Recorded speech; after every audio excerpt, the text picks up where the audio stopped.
Bom, rapaziada, esse aqui é mais um exemplo de MHS. Agora está falando sobre pêndulo simples, que é uma outra área muito importante da MHS e eu tenho certeza que vai cair na prova. Nessa primeira TP do Agnaldo e, quem sabe, na primeira PP também. Mas vamos lá, focando na primeira TP agora. Pêndulo simples.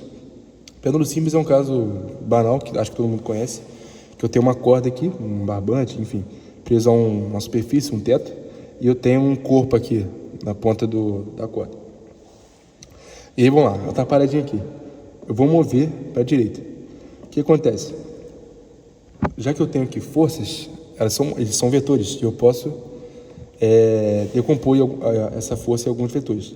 Aqui eu tenho a força peso atuando, inicialmente, e aqui eu tenho a tração nesse fio. Somente essas duas forças que eu estou atuando. E essa tração eu posso decompor em TY e TX, beleza? Como a gente viu no passado. Então vamos lá, para fazer sua análise devemos considerar θ menor que 10 graus. Se isso acontecer, o pêndulo quase não sobe, ou seja, altura desprezível. O que acontece? Nem todo pêndulo simples vai ser tratado como MHS. Só vai ser tratado como MHS quando o meu θ vai ser menor do que 10 graus. Isso é uma condição, tá? Se for maior que 10 graus, isso não é MHS. Tem que ser menor do que 10 graus, tem que ser um ângulo muito pequeno. E vocês concordam comigo que quando eu tenho um pêndulo, um ângulo muito pequeno, ele quase não varia, essa variação aqui, ele quase não varia a posição dele? Ou seja, como se essa posição aqui não existisse, essa variaçãozinha de altura aqui não existisse. Então, para que a gente estude MHS, a gente tem que estudar esse caso aqui. E aí, vamos lá. Peso igual a TY, né? Os vetores aqui se anulam, peso igual a TY. E o meu TX é a única força que vai estar atuando para o pêndulo voltar. Então, eu posso chamar aqui minha força resultante é igual a TX, beleza? E quem é o TY? TY, lembra da trigonometria? TY é igual a T vezes cosseno. Tá aqui, ó. Cosseno é cateto adjacente, que é o TY, dividido pela hipotenusa, que é o T. E aí, você isolando, você acha T vezes cosseno. Quem é o TX? TX é a mesma coisa. Você acha aqui fazendo relação trigonométrica. Cateto oposto, que é o TX, dividido pela hipotenusa, que é o T. Então, vai ser aqui, ó, T vezes seno x. Mas aí você fala assim, pô, e esse sinal de menos aqui? É a mesma coisa. Para o lado direito, eu estou considerando como positivo, lado esquerdo, negativo. E como esse TX está vindo para o lado esquerdo, que é o meu lado negativo, então vou ter que essa força aqui vai ser negativa. Esse sinal aí vai se relacionar apenas ao sentido de onde o corpo está indo. Então, como está indo para a esquerda, o sinal vai ser negativo, beleza? Foi o ponto que eu adotei. E o que eu pensei aqui? A gente vai dividir essas equações agora. Eu peguei a segunda fórmula aqui e dividi pela primeira fórmula. O que vai acontecer? Força resultante dividido pelo peso vai ser igual a esse T vai cortar, vai ficar menos seno dividido por cosseno. Seno dividido por cosseno dá quanto? Tangente. Então eu tenho que a minha força resultante vai ser igual a menos o peso vezes tangente. Beleza? Tranquilo, né?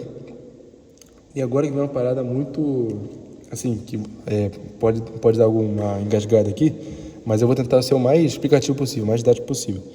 Lembra que quando eu falei que para ser MHS, esse ângulo tem que ser menor do que 10 graus? E por que isso? Lembra que eu falei o seguinte, quando ele está aqui, a altura dela quase não vai variar, quase não vai ter altura. Ou seja, a gente considera que, para esses casos onde o ângulo é muito pequeno, a altura aqui vai ser mínima, vai ser muito pequeno, que a gente considera até zero. Então, o que acontece? A gente tem um triângulo, né, que ele vai formar um triângulo aqui vai ser retângulo, né, aqui vai ser reto, e como vai variar muito pouco, aqui, concorda comigo que aqui vai ser menor do que 10, por exemplo, 5 graus. Eu tenho um ângulo reto e aqui vai ser 85 graus. Eu posso aproximar esse ângulo aqui como sendo 90, porque aí, quando eu faço isso, eu vou ter um triângulo retângulo isósceles. É uma coisa que vocês nunca viram, eu acho. Mas para esses casos que a gente considera no MHS. Então, tem um triângulo, aqui vai ser um ângulo muito pequeno, um ângulo reto aqui e o outro ângulo reto, um triângulo retângulo isósceles. E aqui, eu esqueci de falar que esse comprimento dessa linha vale L, tá? Aqui é L. E aí, como é um triângulo retângulo isósceles, aqui vai ser L e aqui vai ser L também. É aproximadamente L, tá? Não é L, mas é aproximadamente L. E beleza, e aqui é o meu x, é a variação da minha posição na horizontal, lembra disso? X é a variação da posição na horizontal. E aí, beleza. Poxa, olha que interessante que eu posso afirmar aqui. Quem é o seno desse ângulo aqui? Cateto oposto, que é o x, dividido pelo hipotenusa, que é o L. Tá aqui. E olha que interessante também, minha tangente. Minha tangente é cateto oposto dividido pela cateto adjacente. X dividido por L. Pô, olha que interessante. Quando o meu ângulo é muito pequeno, eu posso afirmar que o meu seno e a minha tangente são quase iguais. É muito, muito próximos mesmo. Se você pegar na tabela dos arcos dos graus, né, você vai perceber que para ângulos muito pequenos, o seno vai ser igual à tangente. Isso aqui. Esse aqui é o meu ângulo em radianos. Lembra o que é radianos? É π sobre 2, π, 3π sobre 2, lembra? Ela é medida em ângulos, medida em radianos. Então, quando eu tenho um ângulo, por exemplo, de 7 graus, quer dizer que essa medida de 7 graus em radianos vai ser aproximadamente igual a seno e aproximadamente igual a tangente. Não que isso a gente vai usar, tá? Mas é só uma curiosidade bem importante aí. Então, em uma linguagem mais matemática, a gente vai afirmar o quê? Que no limite de seno de θ dividido por tangente de θ, quando o ângulo tende a um ângulo muito pequeno, como o seno e o tangente são iguais, o que eu posso afirmar? Que isso é próximo de 1. Então, quando o limite, né, desse ângulo aqui é muito pequeno, vai se aproximando de 0, o seno dividido pela tangente, já que são iguais, vai ser igual a 1. Show? E agora, voltando para essa equação aqui, força igual a menos peso vezes tangente de 0. Lembra? Poxa, se eu afirmei que a tangente é igual a isso aqui, eu posso substituir aqui nessa equação, né? Então, eu vou substituir aqui. Força resultante é igual a menos, lembra desse menos aqui, o peso vezes x dividido por L. Aí você pergunta assim, poxa, mas aqui é força e aqui é metro, aqui é metro. Lembra o seguinte, tangente é uma grandeza adimensional, ou seja, não tem medição, não tem medida de unidade. Então, eu posso fazer isso aqui, pô. Já que aqui é metro e aqui é metro. Metro com metro vai cancelar, só vai sobrar o quê? Newton, que é a medição da força. Então, eu posso fazer isso aqui.